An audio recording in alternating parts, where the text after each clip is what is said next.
vamos estar falando com a psicóloga, com a Carla. E nós vamos estar falando com um assunto aqui hoje que de interesse a várias mães. Né, Carla? Bom dia. Bom dia. É um prazer estar participando do programa, né? Obrigada, eu que agradeço. Né? Faz tempo que eu tento falar com você e nunca nos encaixamos certo, no horário certo. Carla, transtorno de aprendizagem. Como é que uma mãe tem a noção que o filho pode estar com transtorno? A maioria das mães, elas podem perceber pela falta de... Primeiramente, as mães percebem quando a criança não consegue falar no período adequado, quando a criança não consegue aprender em idade escolar. Ela já consegue perceber que a criança tem algum transtorno de aprendizagem, né? A partir disso. E desde quando ela começa a andar, a tentar movimentar, a mãe já pode ficar atenta aos sintomas? Sim, a partir dos 3 anos de idade já pode ficar atenta. Quando a criança começa a pegar o lápis, iniciar a questão de escrever, já pode prestar atenção que a criança vai apresentar algum sintoma. Tá. E quais os tipos desse transtorno de aprendizagem, cara? Existem 3 tipos assim, que são mais típicos encontrados, né? Mas eles são vários. Os mais comuns que a gente encontra assim, no consultório são a dislexia, né? Que é muito comum, o transtorno de escrita e o da matemática também. Tá? O de escrita é quando a criança ela consegue ler, porém ela não consegue escrever, né? A dislexia já é o contrário. A criança percebe a escrita, decodifica, olha e porém não transcreve.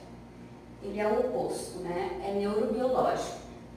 Então, assim, a dislexia é necessário a medicação, né? Já o transtorno da escrita, ele não é necessário a medicação. Então, assim, existe uma alternância que geralmente as pessoas não sabem. Então, assim, o que eu percebo como profissional é que várias vezes as crianças tomam medicação desnecessariamente. Né? Elas possuem um transtorno, tomam medicação para outro. E já da matemática, também, a criança toma medicação às vezes, e é desnecessário também. Porque assim, é questão de estimulação. Né? Ela sabe escrever, ela sabe calcular, só que ela tem dificuldades. E qual a forma de tratamento para esse transtorno de aprendizagem, cara?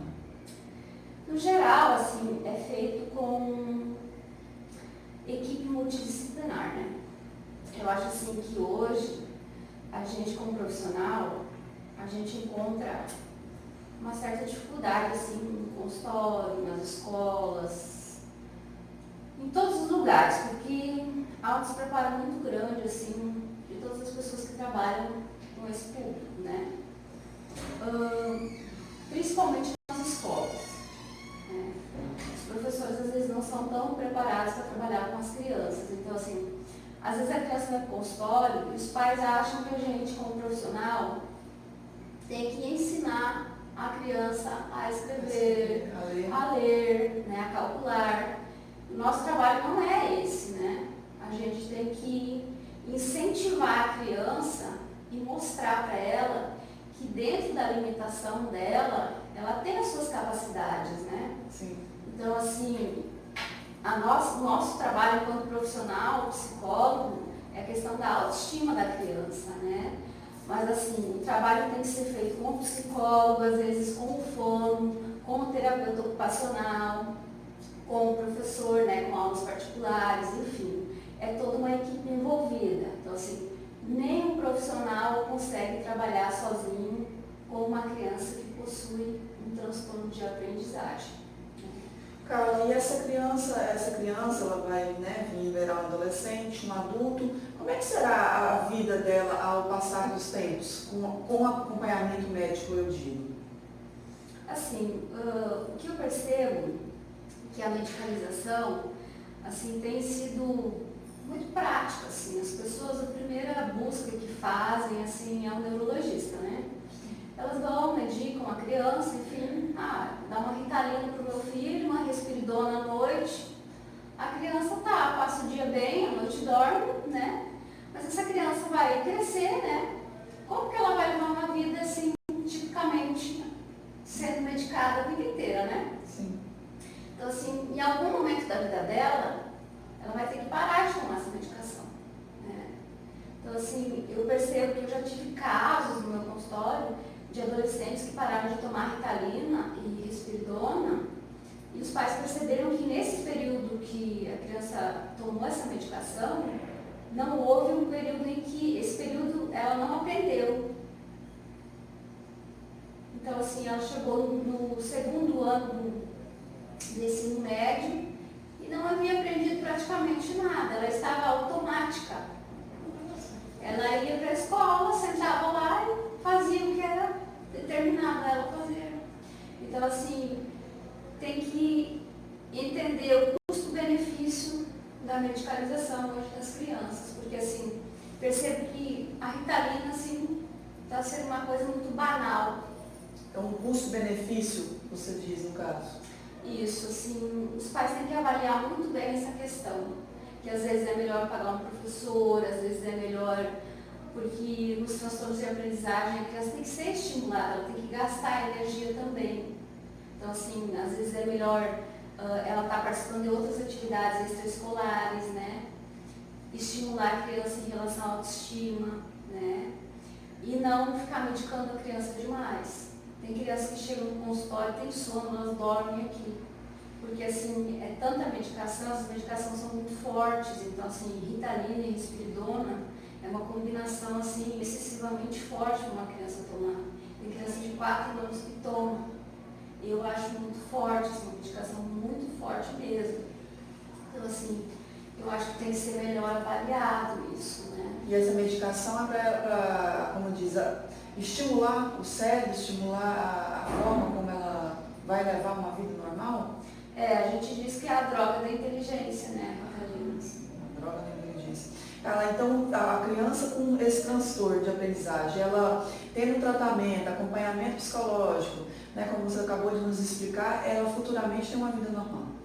Tem que ter uma vida normal, até porque, assim, a gente tem que condicionar, enquanto profissional, psicólogo, condicionar a criança a aprender a lidar com essas frustrações, né, com a limitação que ela tem da aprendizagem.